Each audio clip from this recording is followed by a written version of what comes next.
ओम सभी को नमस्ते। ओम का उच्चारण ओम।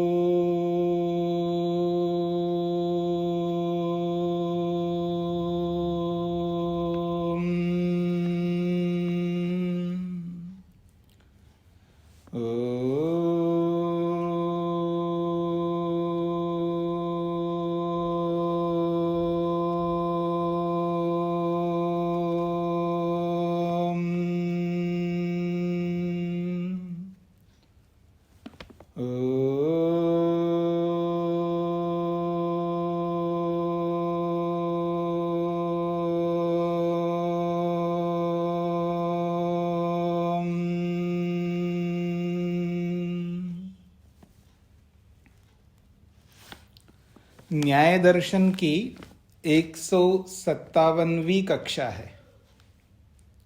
दूसरे अध्याय के दूसरे आहनिक के 68वें सूत्र तक हमने विचार किया है। प्रसंग चला पद का अर्थ क्या होना चाहिए, व्यक्ति, आकृति या जाति, यह तीनों। तो एक एक को लेकर के प्रश्नकर्ता ने स्पष्ट किया है कि व्यक्ति को पद का अर्थ मानो तो उसका खंडन किया, आकृति को पद का अर्थ मानो तो उसका खंडन किया, जाति को पद का अर्थ मानो तो भी खंडन किया। फिर आखिर पद का अर्थ क्या होना चाहिए, तो 68वें सूत्र में स्पष्ट किया है तीनों ही मिलकर के पद का अर्थ होंगे।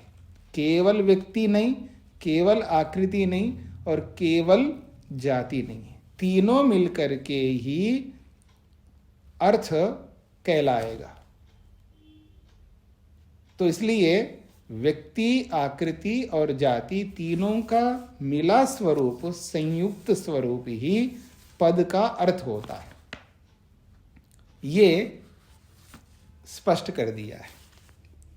पृष्ठ संख्या 140 पर आपको देखना है, सूत्र संख्या 69। एक प्रश्न किया जा रहा है, कथम पुनः ज्यायते नाना व्यक्ति आकृति जाता इति। एक प्रश्न किया जा रहा है, ये जो आपने व्यक्ति कहा है, आकृति कहा है, जाति कहा है, ये पता कैसा चलेगा कि इसको व्यक्ति कहते हैं, इसको आकृति कहते हैं, इसको जाति कहते हैं, कैसे पता लगे? कथम पुनः ज्यायते, ये कैसे जाना जाता है? नाना का मतलब है अलग अलग। क्या अलग अलग? व्यक्ति अलग, व्यक्ति से अलग आकृति और आकृति से अलग जाति। तो नाना, ये तीनों एक दूसरे से अलग अलग है। कथम ज्यायते, ये कैसे जाना जाता है? पुनः तो ये प्रश्नवाचक हो गया। तो कहते हैं लक्षण भेदात, इनके लक्षण कर लो। लक्षण कहते हैं परिभाषा। यदि इनकी परिभाषाओं पर आप ध्यान दो तो पता लग जाएगा आपको व्यक्ति किसे कहते हैं, आकृति किसे कहते हैं, जाति किसे कहते हैं। तो लक्षणों से ही हमें भेद का पता लगता है। उनके लक्षणों को समझने का प्रयत्न करो। व्यक्ति के क्या लक्षण, आकृति के क्या लक्षण, जाति के क्या लक्षण होते हैं, उससे स्पष्ट हो जाएगा। तत्र अब इन तीनों में से तावत सबसे पहले व्यक्ति किसे कहते हैं इसको समझाने का प्रयत्न करेंगे। अर्थात व्यक्ति की परिभाषा, व्यक्ति के लक्षण किए जा रहे हैं, व्यक्ति को पहचानने के चिन्ह बताए जा रहे हैं कि इसको व्यक्ति हम कह सकते हैं। तो कहते हैं व्यक्ति ही गुण विशेषाश्रयो मूर्ति ही। सूत्रकार ने स्पष्ट किया है व्यक्ति उसको कहते हैं गुण विशेषाश्रय मूर्ति। विशेष गुणों का जो आश्रय रूपी मूर्ति है, मूर्तिमान द्रव्य है, उसको व्यक्ति कहते हैं। गुण विशेषों का आश्रय होता है वो व्यक्ति, वो मूर्ति। अर्थात वो द्रव्य, मूर्ति का मतलब यहां पर द्रव्य है। तो गुण विशेषों का आश्रय रूपी जो द्रव्य है, मूर्ति है, उसको व्यक्ति कहते हैं। स्पष्ट हो रहा है जी?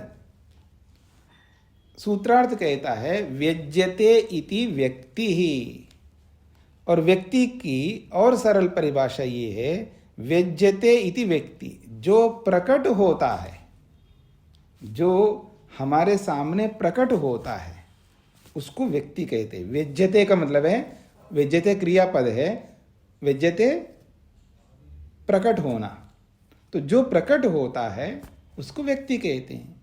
उसी को खोला है इंद्रिय ग्राह्य। अब प्रकट होना का अभिप्राय क्या है? प्रकट होना कहते किसको? हाँ जी, मेरे सामने प्रकट हुआ, उसके सामने प्रकट हुआ, ये जो प्रकट होना क्या है? तो कहते इंद्रिय ग्राह्य। इंद्रियों से जब वो गृहीत होता है, इंद्रियों से जो जाना जाता है, इंद्रियों से जो अनुभव किया जाता है, इंद्रियों से जो महसूस किया जाता है, यही प्रकट होना है, यही व्यक्ति है। प्रकट होना कहो, व्यक्त होना कहो, अनुभव में आना कहो, यही व्यक्ति है। तो व्यज्यतेति व्यक्ति इंद्रिय ग्राह्य, जो इंद्रियों से जो प्रकट होता है उसको व्यक्ति कहते हैं। न सर्वम द्रव्यम व्यक्ति ही, एक बड़ी बात कही है, न सर्वम द्रव्यम व्यक्ति, सारे द्रव्य व्यक्ति नहीं है, सारे द्रव्य इंद्रियों से प्रकट नहीं होते। जो जो इंद्रियों से गृहीत होते हैं, जो जो इंद्रियों से जाना जाता है, उन्हीं को व्यक्ति बोला यहां पर। इसलिए कहा न सर्वम द्रव्यम, सारे द्रव्य व्यक्ति नहीं कहलाएंगे। अब सारे द्रव्यों को व्यक्ति कहेंगे, सबके लिए एक परिभाषा बनाएंगे, तो फिर जीवात्मा के लिए मुश्किल हो जाएगा। वो इंद्रिय ग्राह्य नहीं है, परमात्मा भी इंद्रिय ग्राह्य नहीं है, उसके अतिरिक्त बहुत सारी चीजें हैं जो इंद्रिय ग्राह्य नहीं है। पर जो जो इंद्रियों से गृहीत होते हैं, जो जो इंद्रियों से, जैसे शब्द है, शब्द प्रकट होता है, शब्द जो है इंद्रिय ग्राह्य है, रूप है इंद्रिय ग्राह्य है, गंध है इंद्रिय ग्राह्य है, स्पर्श है इंद्रिय ग्राह्य है। तो रूप, रस, गंध, स्पर्श, शब्द, ये सब इंद्रिय ग्राह्य है, ये इंद्रियों से प्रकट होते हैं ये सब। तो इसलिए इनको व्यक्ति कहते हैं। तो इसलिए न सर्वम द्रव्यम व्यक्ति, सभी द्रव्यों को हम व्यक्ति नहीं कह सकते। इसलिए जब ईश्वर के बारे में कहते हैं, उसकी कोई आकृति नहीं होती है। हाँ, समझने का यहाँ पर आप सबको प्रयास करना है, स्पष्ट इसको अपने बुद्धि में बिठाना है। तो अपनी बुद्धि में जब इस बात को बिठाएंगे तो आपको बहुत स्पष्ट हो जाएगा बहुत सारी बातें, जो अभी इतने दिनों से हम लोग व्यक्ति, आकृति, जाति को लेकर के जो समझने का प्रयत्न किया है, ये व्यर्थ नहीं जाएगा। आपको याद रखना, ज्ञान, इंफॉर्मेशन, जानकारी कभी भी व्यर्थ नहीं होती है, वो ज्ञान है। और ये भी याद रखना, जो ज्ञान होता है वो हमेशा दुख को दूर करने वाला होता है। बहुत सारे आध्यात्मिक लोग क्या करते हैं, देखो जी पढ़ तो रहे हैं न्याय दर्शन, लेकिन कुछ अभी इसके बिना मुक्ति नहीं होगी क्या हमारी? अब ये इसे कुछ हो नहीं रहा है। ऐसा लगता है जैसे उपनिषद पढ़ रहे होते हैं, योग पढ़ रहे होते हैं, सांख्य पढ़ रहे होते हैं, ऐसा लगता हाँ ये हमारे मतलब का है।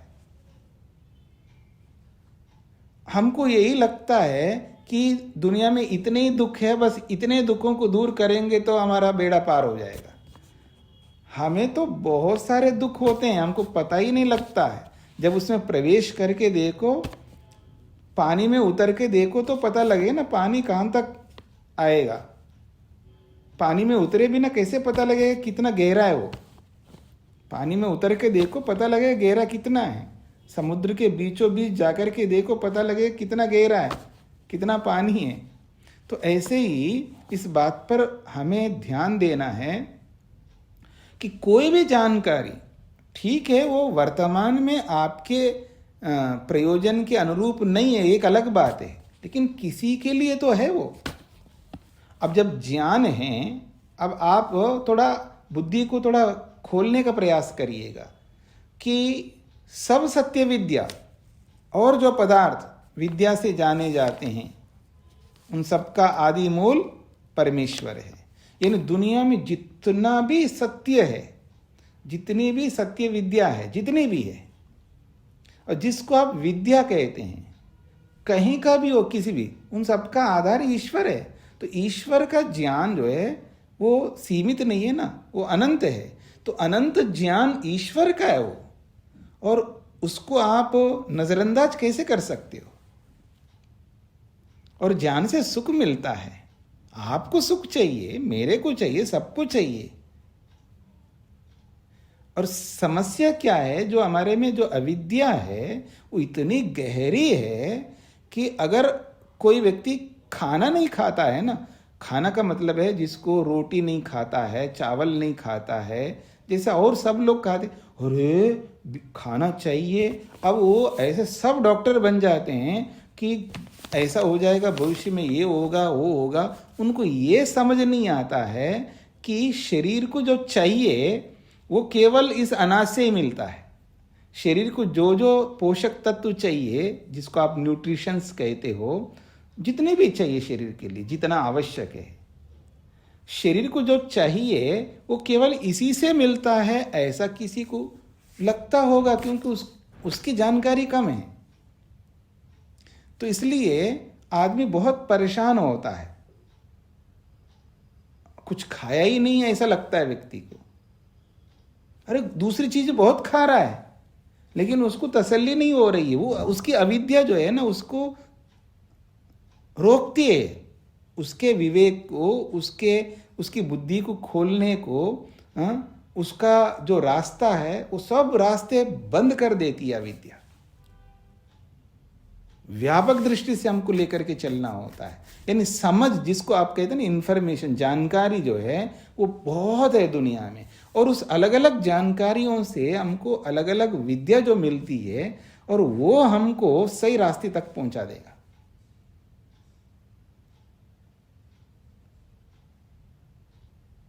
नहीं जी, हम तो इसी से सुखी हो जाएंगे, कोई जरूरी नहीं है। इससे सुखी नहीं हो सकते तो दूसरे को अपना लो ना।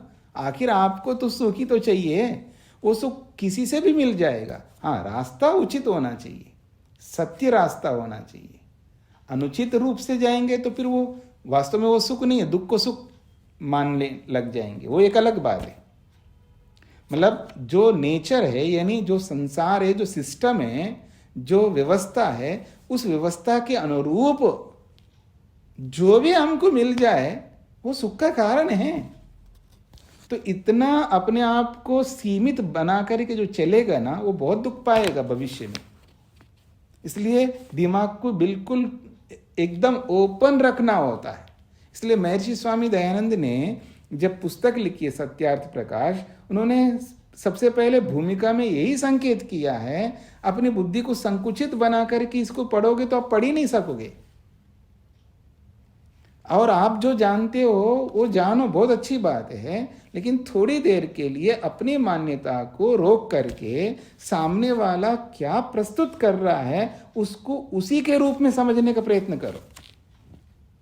उससे हमें यथार्थता का पता लगेगा वो क्या कहना क्या चाहता है। हम अपनी मान्यता को दिमाग में रख करके सामने वाले की बात को सुनेंगे तो आपको समझ में नहीं आएगा वो कहना क्या चाह रहा है। कई बार जब बहुत अधिक ज्ञान व्यक्ति का हो जाता है, वो देखने में वो अपने आप को ऐसा लगता है तो बिल्कुल गलत रास्ते पे जा रहा होगा ऐसा लगता है, लेकिन उसका जो बहुत, जिसको कहते हैं ना व्यापक दिमाग जिसका बन जाता है, व्यापक ज्ञान जिसका बनता है, वो अपने आप को भगवान को अलग नहीं देख पा रहा होता है। जिसको आप बोलते हो ना अद्वैतवाद, अद्वैतवाद एक सीमा में बहुत उपयोगी होता है, लेकिन उसको गलत ढंग से जब व्यक्ति लेता है तब बहुत हानिकारक हो जाता है। मैं ये नहीं कहना चाह रहा हूं मैं अद्वैतवादी हूं, मैं तो त्रैतवादी रहूंगा हमेशा के लिए। मेरा कहने का अभिप्राय हमें ये समझना है, जब इसको कहते तादात्म्य स्थिति, ये जो यहाँ पर अभी आपने बहुत सारे कारण बताए ना कि अतद्भावे तद्भावा, अतद्भावे तद्भावा, कि ये जो अद्वैतवाद वास्तव में अतद्भाव में तद्भाव है और कुछ नहीं है, लेकिन उसका दुरुपयोग करने के कारण से बहुत बड़ी हानि हुई है दुनिया में। अद्वैतवाद का दुरुपयोग करने से बहुत बड़ी हानि हुई, क्योंकि हम संसार में अतद्भाव में तद्भाव का व्यवहार बहुत करते हैं, और पूरा अद्वैत ही अतद्भाव में तद्भाव का देखना है। यानी आपको मैं भगवान के रूप में देख रहा हूं, इसका मतलब आप भगवान नहीं है। आप में भगवान को देख रहा हूं तो मैं आपसे गलत व्यवहार नहीं कर सकता। इस दृष्टि से अगर मतलब उचित नजरिए से, उचित विद्या से अगर आप सामने वाले को देखेंगे, ये तो दृष्टा भाव है। दृष्टा भाव में सामने भगवान तो सब जगह है, आप में भगवान को ही देख रहा हूं मैं। जब आप में भगवान को देख रहा हूं तो मैं आपको भगवान की तरह पूज रहा हूं, एक प्रकार से आपको वो मान दे रहा हूं। लेकिन आप आत्मा और परमात्मा अलग अलग है, ये मानता हो ऐसा अनुभव कर रहा हूं, इसमें गलती नहीं है। गलती तब होती है कि अतद्भाव में तद्भाव में रखते रखते अब वो भेद ही नहीं कर पा रहा है, वो हानि होती है जहां हति करता है व्यक्ति। जब दोनों को अलग मानते हुए और दोनों को किसी परिस्थिति विशेष में एक मानना कोई गलत नहीं होता है, क्योंकि शास्त्र में है। इसका भेद ना करने के कारण से बहुत सारे लोग एक मान्यता बना करके अच्छे लोगों से भी द्वेष करने लगते हैं। इस बात को समझने का प्रयत्न करना है, थोड़ा व्यापक दृष्टि बनानी है हमको। अच्छा, तो आगे बढ़ते हैं जी। जो मैं कहना चाह रहा हूं आपको कहां तक स्पष्ट हुआ हो आप जाने कि हमें ये नहीं सोचना है कि ये क्या हो गया, मैं कुछ अलग ही बात कर रहा हूं आज, ऐसा नहीं सोचना आपको। मैं बिल्कुल ठेठ त्रैतवादी हूं, याद रखना। हाँ, बिल्कुल मैं कभी नहीं स्वीकार करूंगा कि जीवात्मा परमात्मा एक है, या केवल भगवान ही है, दुनिया में और कोई वस्तु नहीं है। मैं सब स्वीकार करता हूं, लेकिन अतद्भाव को तद्भाव में जब जाता है व्यक्ति, तो उसके राग द्वेष, जो अपनत्व, जो स्वस्वामी संबंध, सामने वाले को देखने की जो नजरिया एकदम परिवर्तित होता है। जब हर जगह जब भगवान को एहसास करता है, तब वो गलतियों से दूर होता है। किसी ना किसी दृष्टि से हमको देखना होता है। जैसे विकल्प वृत्ति में बात कही है कि अभेद को भेद करके देखते हैं, तो जैसे अभेद को भेद करके देखते हैं वैसे ही भेद को भी अभेद करके देखते हैं। ये दोनों बातें आपको समझने का प्रयत्न करना। ये जो विकल्प वृत्ति है, शास्त्र की बात है ना, मेरी बात नहीं। विकल्प वृत्ति ना किसी व्यक्ति विशेष की है। तो अभेद को भेद के रूप में देखता है विकल्प वृत्ति, वो एक अलग प्रक्रिया है। और यहां न्याय दर्शन में कि भेद को अभेद के रूप में देखता। अब डंडा और मैं एक सन्यासी, और डंडा एक नॉन लिविंग थिंग, मैं एक लिविंग बीइंग, मतलब मैं चेतन हूं और वो जड़ है। लेकिन डंडे को खिलाओ जी, अरे क्या मतलब हुआ डंडे को खिलाने का? डंडे तो खा नहीं सकता। डंडे को खिलाने को के लिए क्यों कह रहे हो आप? फिर भी बोला जा रहा है और फिर भी स्वीकार किया जा रहा है। तो वो दोनों अलग अलग वस्तुओं को एक बना दिया, यानी डंडे को ही आत्मा मान बैठा है, या डंडे को ही आत्मा के रूप में देख रहा है। मतलब अविद्या से नहीं। इस बात को समझ, अभेद को भेद के रूप में और भेद को अभेद के रूप में, ये शास्त्रोक्त व्यवहार है। लेकिन इसमें हम अति करेंगे ना।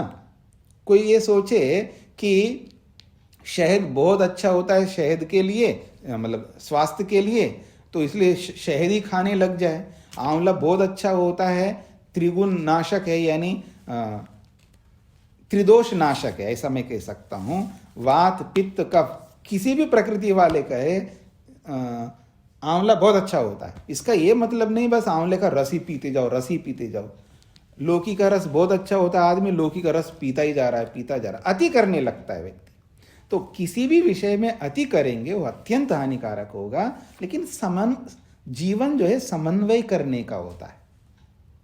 पति है, पत्नी है, पुत्र है, पुत्री है, भाई है, बहन है, जो भी संबंध है हमारे, इनका जब तक हम समन्वय नहीं करेंगे तब तक हम सुखी नहीं रह सकते। किसी में भी अति नहीं कर सकते। और हम लोग जब अति करते हैं, प्रेम करते हैं एक दूसरे से, बहुत अच्छा है, पर उस प्रेम को इतना अति कर लेते हैं वही हानिकारक हो जाता है। प्रेम करना गलत नहीं है, क्योंकि भगवान से हमारा कितना प्रेम है जी, उससे अधिक प्रेम कौन किससे करेगा। पर वही सब कुछ हो जाएगा तो अब खाना पीना और दूसरे काम कैसे करेंगे जी। तो इस दृष्टिकोण से हमें ये लेकर के चलना होगा।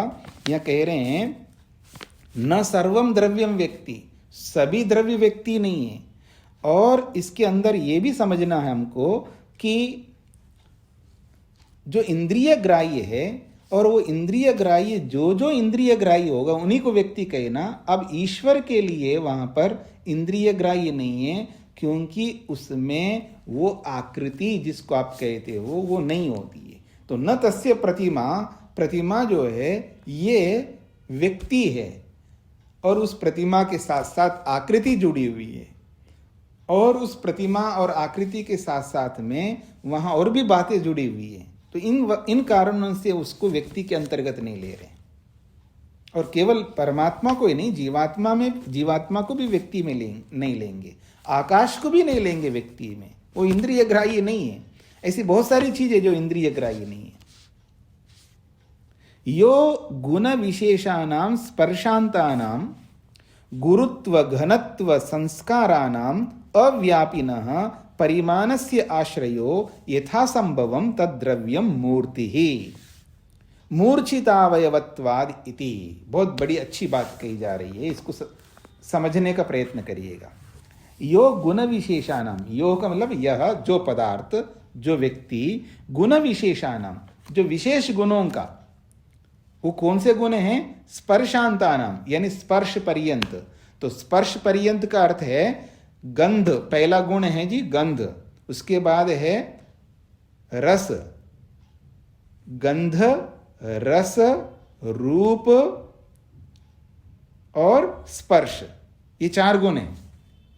तो कहते हैं स्पर्श पर्यंत जो गुण हैं, उन गुणों का आधार जो है, ठीक है, वो व्यक्ति कहलाता है। इतना ही नहीं है, जो गंध है, रस है, रूप है, स्पर्श है, उसके साथ में गुरुत्व, गुरुत्व का मतलब भारीपन, जो भारी है, गुरु है वो, जिसमें भार है। और फिर उसके बाद आप गुरुत्व को लेंगे तो लघु भी है, कोई वस्तु थोड़ा हल्का भी दिखती है। फिर घनत्व, घनत्व का मतलब है जिसमें एक होता है भार, और एक होता है उसके अवयवों का सन्निकर्षता, यानी अवयव बिल्कुल पास पास में रहते हैं। जिसके अवयव बहुत निकट रहते हैं वो घनत्व के रूप में दिखता है। जैसे आप देखेंगे रुई को देखिएगा, रुई जो है वो बहुत ज़्यादा दिखेगा। एक बोरी भर करके आप रुई लाइएगा, फिर उसकी धागा बनाइएगा रुई का, वो धागे जो है वो बहुत कम बन जाएंगे, तो उसका जो फैलाव है वो कम हो जाएगा। तो जिन अवयवों को, अवयव उतने ही हैं, लेकिन उन अवयवों को इतना निकट कर दिया है तो फिर वो घन के रूप में बन जाएगा, उसको घनत्व कहते हैं। गुरुत्व अलग गुण है और घनत्व अलग गुण है। मेरी बातें आपको स्पष्ट हो रही होंगी ना। अगली बात है संस्कार। संस्कार से यहां पर 2 संस्कार लिए जा रहे हैं, एक वेग संस्कार है और एक स्थिति स्थापक संस्कार है। वेग का मतलब है जैसे मैंने आपको बोला था ना, जैसे बाण अगर आप छोड़ेंगे तो उस बाण जैसे जा रहा है, उस बाण के साथ साथ एक वेग, एक फोर्स जिसको आप कहते हैं, बल जिसको कहते हैं, फोर्स कहिए, बल कहिएगा, वो उस बाण के अंदर विराजमान होता है। वो स्पष्ट हो रहा होता है कि उस फोर्स के कारण से वो बाण आगे बढ़ता जा रहा है। जैसे ही वो उसका जो रुक जाएगा वो वेग समाप्त हो जाएगा, बाण वहीं का वहीं गिर जाएगा, तो उसको कहते हैं वेग। वो भी एक संस्कार है। एक स्थिति स्थापक का मतलब है, आप मेरी ओर देखिएगा, जैसे रबड़ होता है ना, रबड़, जैसे आजकल आप नोटों में भी एक रबड़ चढ़ा देते हो, और लोग बालों में भी जो बनाए जाते हैं रबड़ वो लगाते हैं, जैसे पीछे के बाल होते हैं माताएं। और मैं भी देखिए, मेरी अभी बूढ़ा हो रहा हूँ तो बाल भी कम होते जा रहे हैं, तो ये बहुत बड़ी हो गया, तो इसको मैं रात को सोते समय इसको बांध करके, और मैं भी एक रबड़ लगाता हूँ काले काले, जो आप लोग माताएं लगाती हैं, ठीक है ना। तो अब उसको खींचिएगा, जहाँ है उसको वहाँ से ऐसे खींचिएगा, वो फैलता जाएगा, और छोड़िएगा वापस वहीं आएगा। ये तो सभी को पता है, ये बात छोटी सी बात है। अर्थात जिसको जहां से खींचा तो उसको छोड़ोगे तो वहीं पर आता है। इसको कहते स्थिति स्थापक, यानी अपने स्थान पर पहुंच जाना। ये जो स्वभाव जिसको कहते हैं, ये भी एक संस्कार है। आप वृक्ष के एक टहनी को खींचिएगा, वो खींचता हुआ चला आएगा, छोड़ दोगे अपनी जगह पर जाएगा। इसको कहते हैं स्थिति स्थापक संस्कार। अपने जगह पर विराजमान हो, चाहे वो स्प्रिंग को ले लो, रबड़ को ले लो, बांस का जो पेड़ है उसको ले लो, या किसी टहनी को ले लो, ठीक है ना। जिसमें फ्लेक्सिबिलिटी होती है ना, उन सबको आप ले सकते हो। शरीर भी ऐसा ही है ना। आप प्रातःकाल उठ करके चक्रासन करिए, खड़े खड़े चक्रासन करो, खड़े खड़े ही चक्रासन करके नीचे हाथ लगा लो, फिर वापस वैसे खड़े हो जाओ, ठीक है ना। तो वहीं आ जाएंगे ना। ऐसे मोड़ लिया शरीर को, वापस सीधे नहीं होंगे, ऐसे तो हो नहीं सकती। ये भी तो स्थिति स्थापक है, यानी अपनी जगह पर आ जाना, इसको स्थिति स्थापक कहते हैं। तो ये भी एक संस्कार का एक अलग है स्वरूप है। तो ये सब जो है हमें दृष्टिगोचर होते हैं। अव्यापिना परिमाणस्य आश्रया, ये सब अव्यापी, अर्थात ये सब व्यापक नहीं, ये सब चीजें, यानी जिसमें रूप हो, रस हो, गंध हो, ठीक है ना, स्पर्श हो, और जिसमें गुरुत्व है, जिसमें घनत्व है, जिसमें वेग है, जिसमें स्थिति स्थापक संस्कार है, ये सब अव्यापी द्रव्य है, यानी एक देशी द्रव्य है एक प्रकार से। और परिमाणस्य आश्रय, और इन सब का अपना सीमित परिमाण है। ये सीमित अव्यापी परिमाण के ये आश्रय आधार हैं। और ये यथासंभव जैसा जैसा जो द्रव्य होगा तत्त द्रव्यम मूर्ति, उसी द्रव्य, क्योंकि कोई अलग प्रकार का द्रव्य, कोई अलग प्रकार का, यथा संभवम जैसे जैसे हमको दिखाई देते हैं, वो तद द्रव्यम, उसी द्रव्य को मूर्ति कहते हैं। मूर्ति इसलिए कहते हैं मूर्छिता अवयवत्वाद इति मूर्ति।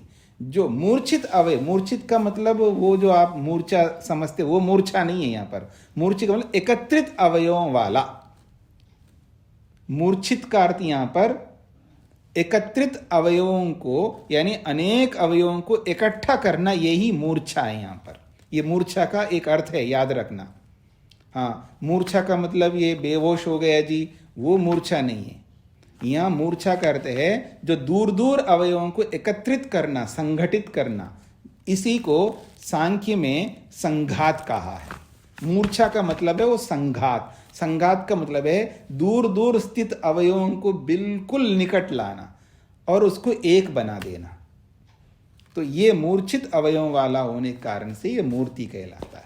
और इसी मूर्ति को यहाँ पर द्रव्य बोला है, और यही द्रव्य व्यक्ति है।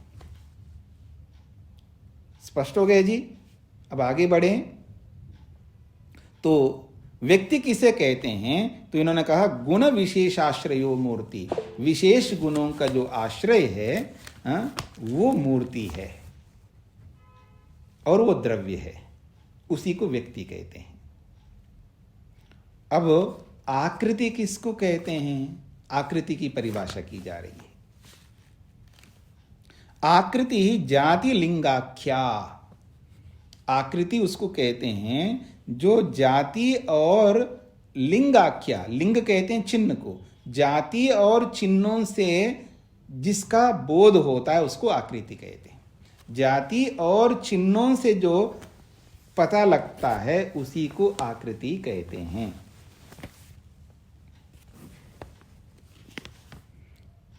यया जाति लिंगानि च प्रख्यायन्ते ताम आकृतिम विद्यात्।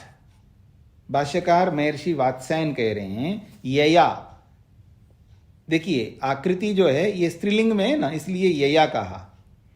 अगर पुल्लिंग होता तो ये ना कहते। तो आकृति स्त्रीलिंग में तो यया जिससे जाति और लिंग यानी चिन्ह प्रख्यायन्ते जाने जाते हैं, जिसके द्वारा जाति जानी जाती है। यया मतलब जिसके द्वारा जाति जानी जाती है, जिसके द्वारा चिन्ह जाने जाते हैं, ताम उसको, ताम का मतलब है ताम आकृतिम विद्यात्, उसको आकृति समझना चाहिए। यानी जिसके माध्यम से जाति जानी जाती है, जिसके माध्यम से चिन्ह पता लगता है, उसी को आकृति कहते हैं। सा च न अन्य सत्वावयवानां तदवयवानां च नियतात् व्यूहादिति। और फिर वो आकृति और कोई नहीं है। क्या है जी फिर वो आकृति? सा च न अन्य, वह आकृति और कोई नहीं है। अर्थात उस वस्तु के अवयवों के अतिरिक्त वो कोई अलग से कुछ नहीं है। कोई वस्तु है तो उस वस्तुओं का जो अवयव है, वस्तु के जो जितने अवयव है, उन अवयवों से अतिरिक्त कोई आकृति नहीं होती है। वो अवयव और उन अवयवों के उप अवयव, वही आकृति है। समझने का प्रयत्न करिएगा। वो कहते हैं साच न अन्य, वह जो आकृति और कुछ नहीं है। अर्थात वस्तु के अवयवों से भिन्न नहीं है। और तद अवयवानम, अवयवों के भी अवयव है। एक तो बड़ा, जैसे देखिए मेरी ओर देखिए आप, इस शरीर का ये क्या है जी? अवयव है। शरीर तो पूरा हो गया, इस पूरे शरीर का ये क्या है जी? अवयव है, हाथ। अब इस हाथ के भी अवयव है, उंगलियां, ठीक है ना? तो ये अवयव है हाथ, इस अवयव के भी अवयव है।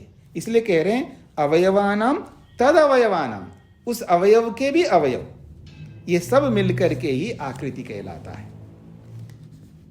और नियताद व्यूहात, एक निश्चित संरचना है उसकी। यानी मनुष्य की एक निश्चित इतने अवयव होंगे और इस प्रकार के अवयव होंगे। इसमें ऐसा नाक होगा, ऐसे कान होंगे, ऐसे गाल होंगे, ऐसे ओठ होंगे, ऐसी आंखें होंगे, ऐसा सिर होगा, ऐसा कमर होगा, ऐसी जंघाएं होंगी, ऐसे घुटने होंगे, ऐसी पिंडलियां होंगी, ऐसी एड़ियां होंगी, ऐसे पंजे होंगे, इस तरह का। तो ऐसे एक निश्चित इस प्रकार के अवयवों से युक्त एक संगठित, एक एकत्रित द्रव्य को मनुष्य कहते हैं। और ऐसे नियत संरचना विशेष रूपी अवयवों को गाय कहते हैं। ऐसा सबके साथ आप लगा सकते हैं। तो कहते हैं वो इन वस्तु के अवयवों और उन अवयवों के अवयवों से अतिरिक्त और कुछ नहीं होता आकृति। ये वो अवयव और अवयवों के अवयव मिलकर के ही उन्हीं को आकृति कहते हैं। पर वो अवयव एक नियत व्यू में रहते हैं, अर्थात एक निश्चित संगठित रूप है उनका, उन अवयवों का, उसी को आकृति कहते हैं।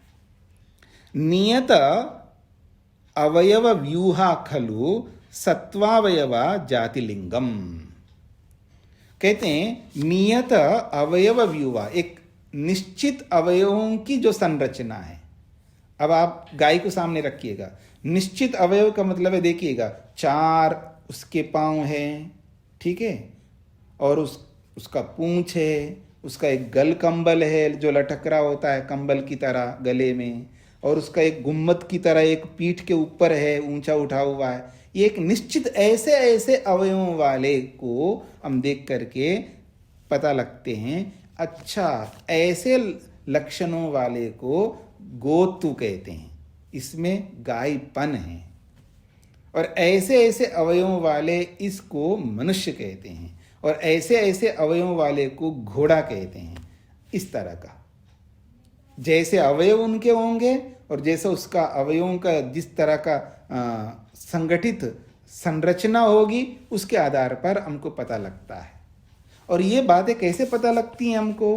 पहले हम शास्त्र में पढ़ते हैं और शास्त्र में पढ़े हुए के अनुसार फिर हम देखते हैं उस वस्तु को प्रत्यक्ष, तो हम समझ लेते हैं इसको गाय कहते हैं, इसको घोड़ा कहते हैं, इसको मकान कहते हैं, इसको मनुष्य कहते हैं, ऐसा।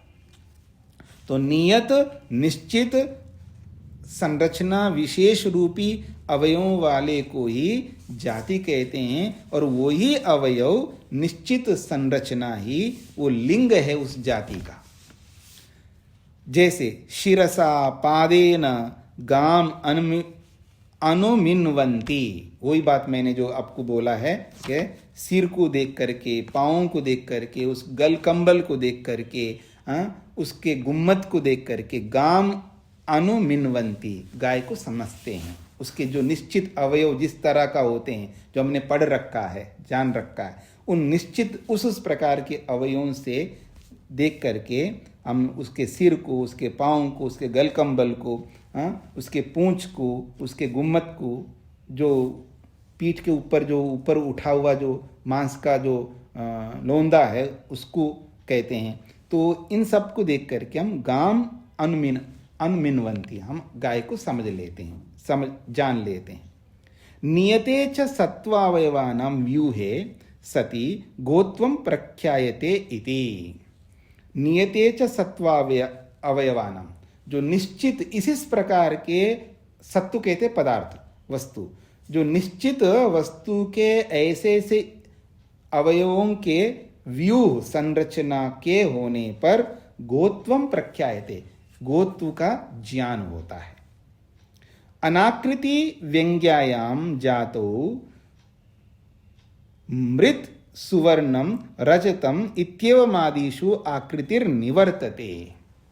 एक विशेष बात कह रही है, कहा जा रहा है यहां पर अनाकृति व्यंग्यायाम, जब आकृति व्यक्त नहीं है, यानी आकृति जब आई नहीं है, आकृति के प्रकट न होने पर, जिस जाति में आकृति प्रकट नहीं होती है, जिस जाति में आकृति प्रकट नहीं होती है, केवल मिट्टी के रूप में है, जिस जाति में आकृति प्रकट नहीं होती, केवल सुवर्ण के रूप में है, जिस जाति में आकृति प्रकट नहीं हो रही है, केवल रजत रूप में है, जो उसका मूल स्वरूप है, मूल सोना, मूल क्या कहते हैं, चांदी, मूल मिट्टी, इनमें हमें आकृति जब नहीं होती है तो वो जो जाति है, विशेष रूप से वो जो आकृति है वो समाप्त हो जाती है।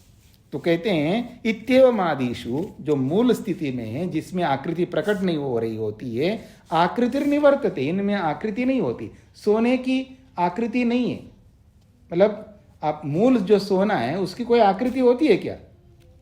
जिसको आप लोहा कहते हैं, उस पूरे लोहे की कोई आकृति होती है क्या? जब उसमें वो मूर्त के रूप में आ जाए तब आकृति होती है। तो आकृति को हटा करके देखें, मूल जो सुवर्ण है, मूल जो मिट्टी है, उसकी कोई आकृति नहीं होती है। इसलिए कह रहे हैं आकृति निवर्तते, मूल में आकृति हट जाती है। जहाति पदार्थत्वमिति, फिर वो उस पदार्थत्व को छोड़ देता है, यानी आप उसको पदार्थ नहीं कह सकते। अर्थात देखिएगा, इस देखो कुंडल कितना अच्छे दिख रहे हैं, वो जो कानों में माताएं पहनती ना कुंडल, वो उसकी आकृति है।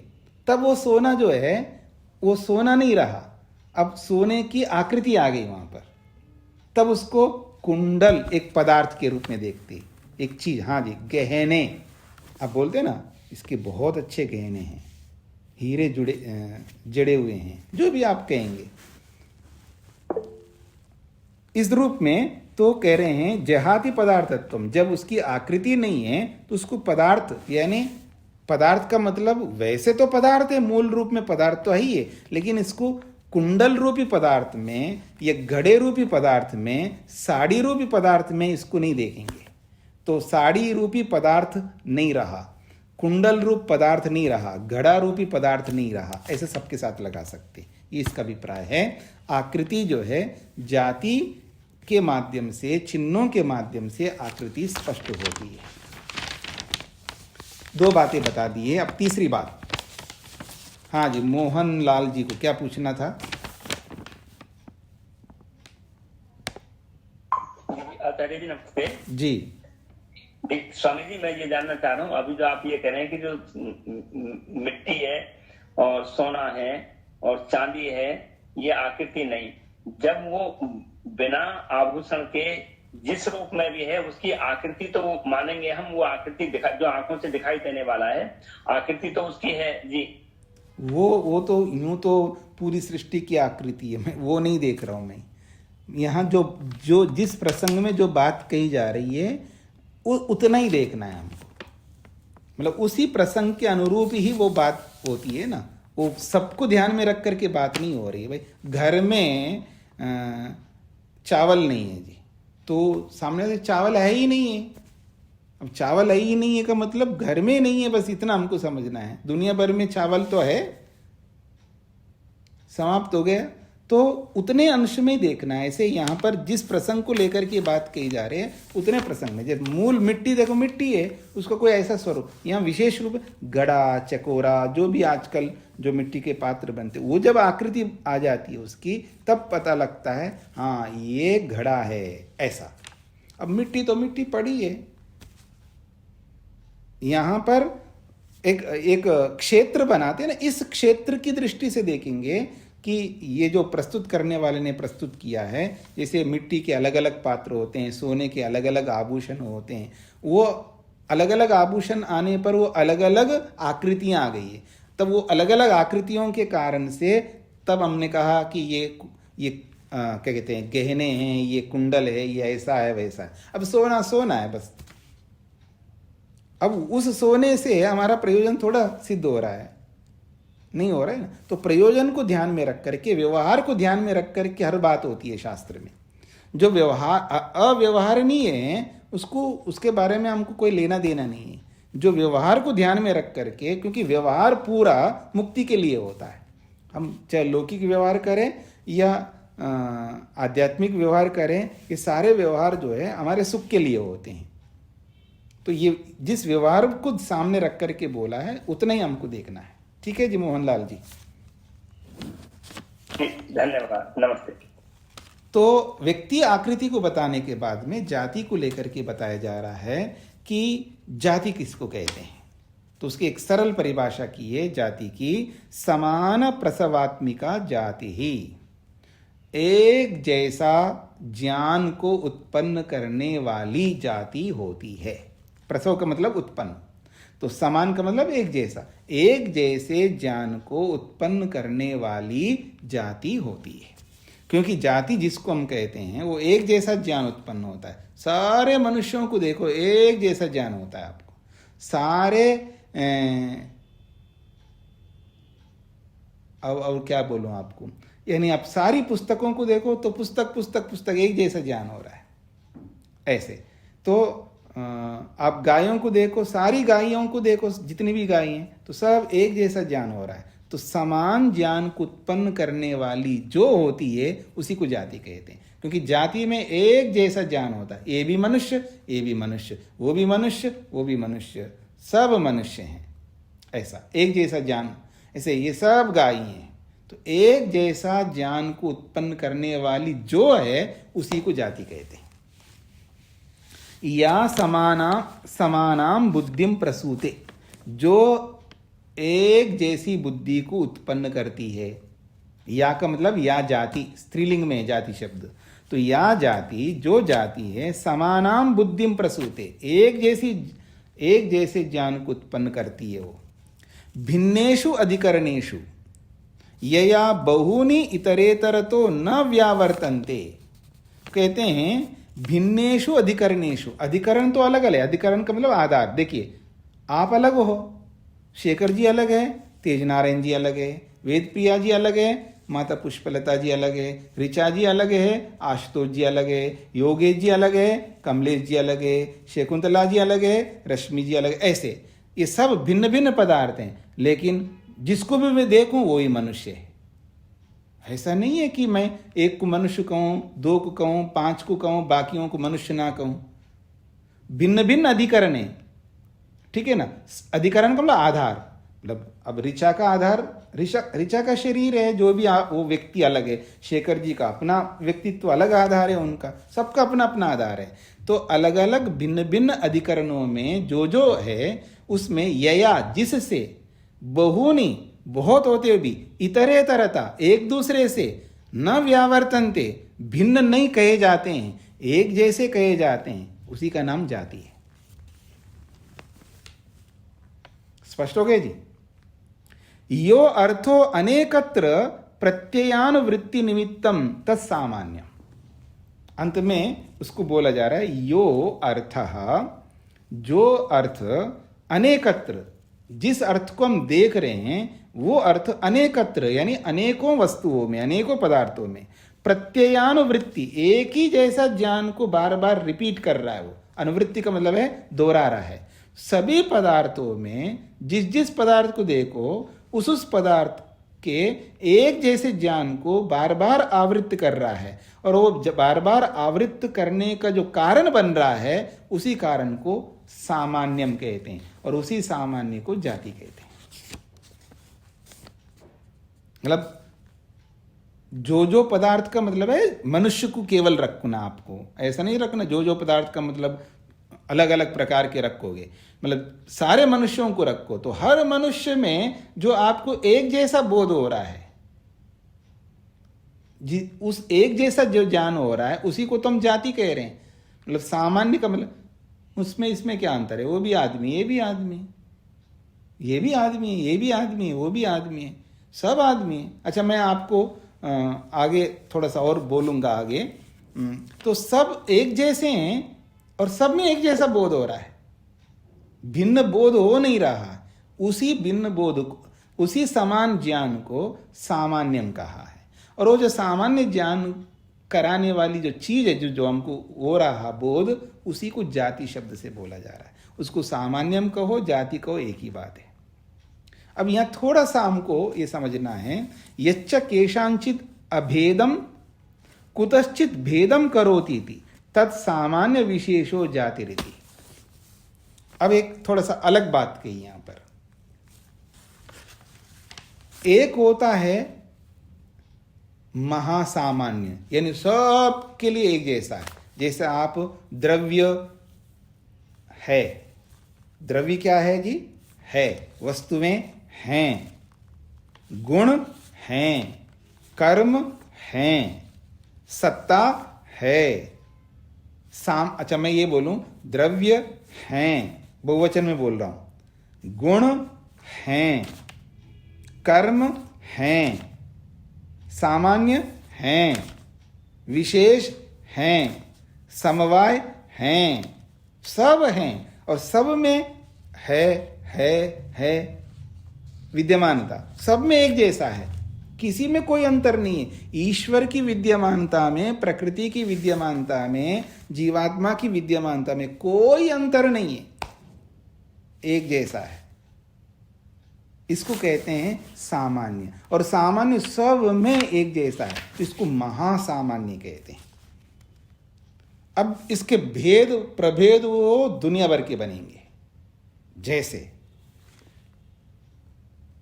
ये सब है, ये सामान्य हो गया, लेकिन ईश्वर अलग है, आत्मा अलग है, प्रकृति अलग है, ठीक है ना। अब आत्मा के रूप में देखो, दोनों आत्मापन जो है दोनों एक ही है, लेकिन दोनों में परमात्मा से जीवात्मा विशेष है, जीवात्मा परमात्मा से विशेष है, एक दूसरे से, ठीक है ना। ये भेद है, और आत्मा और प्रकृति दोनों में अलग अलग है, तो इसलिए ये एक दूसरे से विशेष बन जाएंगे।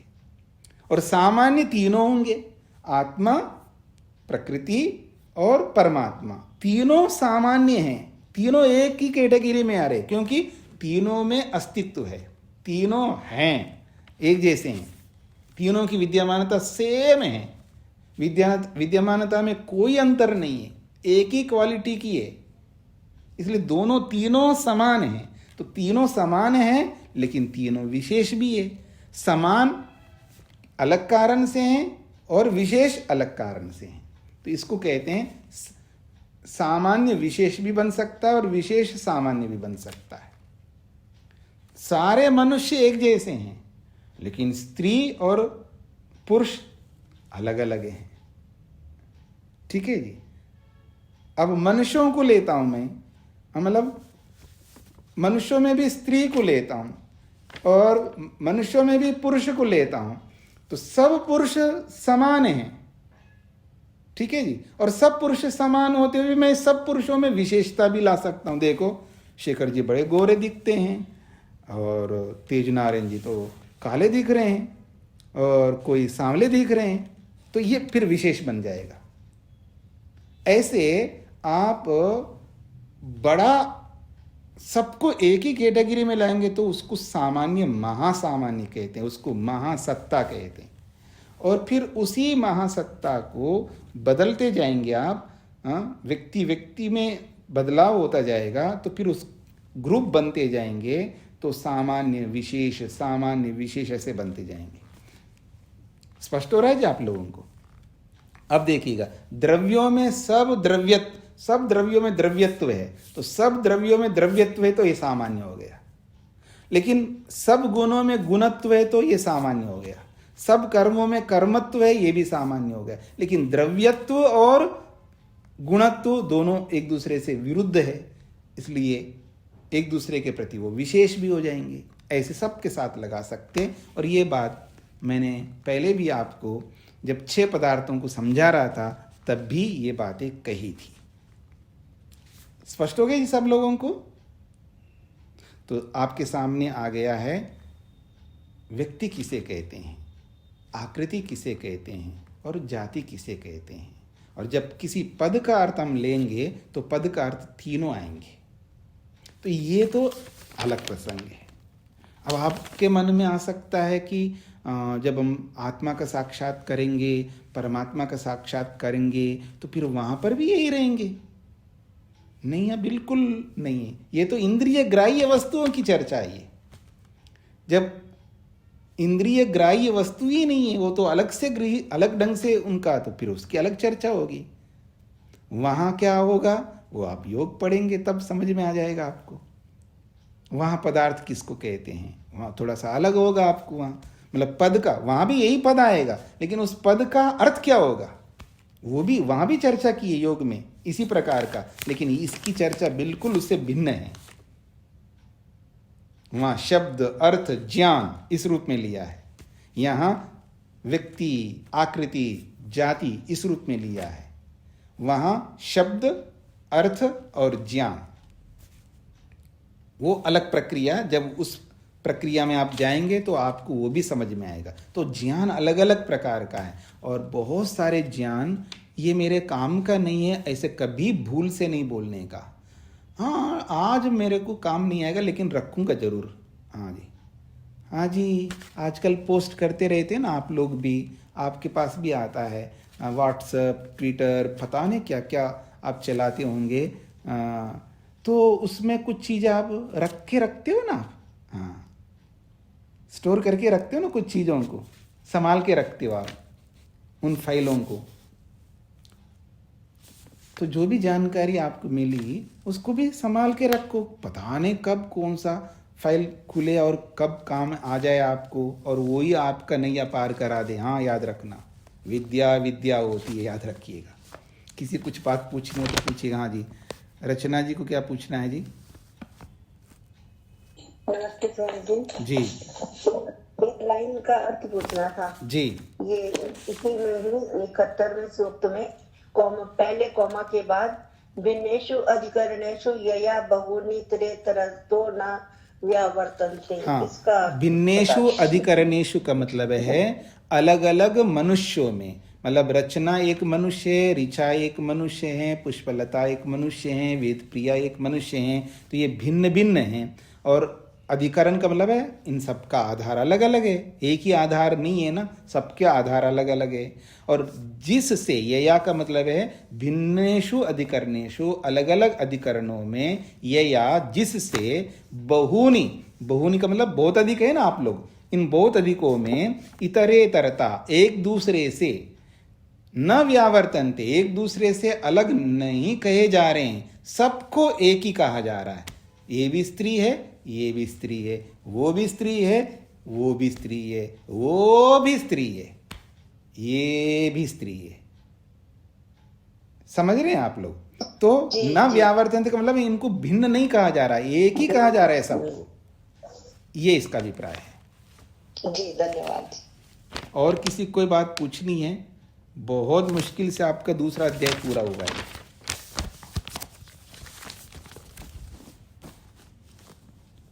किसी कुछ पूछना है तो बता सकते हो, तो इसको यहीं पर स्वामी जी नमस्ते जी। स्वामी जी, व्यक्ति का तो गुण और विशेष समझ में आया, तो अब इसमें जब व्यक्ति कुछ व्यक्त करता है उसको कैसे समझे और उसका व्यक्तित्व कैसा होना चाहिए, कैसा होता है, सामान्य विशेष, उसको किस प्रकार से समझा जाए? देखिए, व्यक्ति का मतलब, आप व्यक्ति तो एक इकाई होती है, कोई भी किसी भी वस्तु की एक इकाई को व्यक्ति कहते हैं, और वो भी यही इसी रूप में है। यहाँ पर जो भी इंद्रिय ग्राही होंगे उन सबको व्यक्ति कहेंगे, और उन व्यक्तियों में सामान्य विशेष तो इस तरह कहेंगे कि सब ब्राह्मण हैं। सब ब्राह्मण है तो सभी में ब्राह्मणत्व है, सभी ब्राह्मण हैं। ब्राह्मण किस कारण से हैं? योग्यता के कारण से। सबके अंदर विद्या है, इसलिए सब ब्राह्मण है, और ब्राह्मणत्व सबके अंदर समान है। लेकिन एक वशिष्ठ है और एक गौतम है, एक कपिल है, एक बादरायण है, एक और कोई है। तो अब वो भेद करता है, एक से एक को अलग करता है, क्योंकि उसके और अधिक विशेष एक गुण आ गया हमारे सामने, वो उससे पृथक कर देता है। जैसे सब पुलिस वाले जी, सब पुलिस वाले, लेकिन एक इंस्पेक्टर है, एक पता नहीं उसके जो भी अलग अलग उनकी उपाधियां हैं, तो फिर अलग हो जाते हैं उन उपाधियों के कारण से। सब मिलिट्री मैन हैं, सब सेना हैं, सब सैनिक लोग हैं, लेकिन उनकी जो उपाधियां, वो उपाधियां उनको अलग कर देती है। तो फिर वो उपाधि के कारण से वो विशेष हो जाता है। वो सामान्य भी है और उपाधि के दृष्टि से वो विशेष बन जाएगा। तो सब ब्राह्मण हैं, समान हैं, लेकिन वशिष्ठ बोलते ही वो विशेष हो जाएगा, उसके अंदर वो अलग गुण आ गया। उस अलग गुण रूपी उपाधि के कारण से वो विशेष हो जाता है। तो वही सामान्य होता है सबकी दृष्टि से एक जैसा होने से, और वही एक दूसरे के कारण से वो विशेष भी बन जाता है। जी विशाल जी, स्पष्ट हो गया?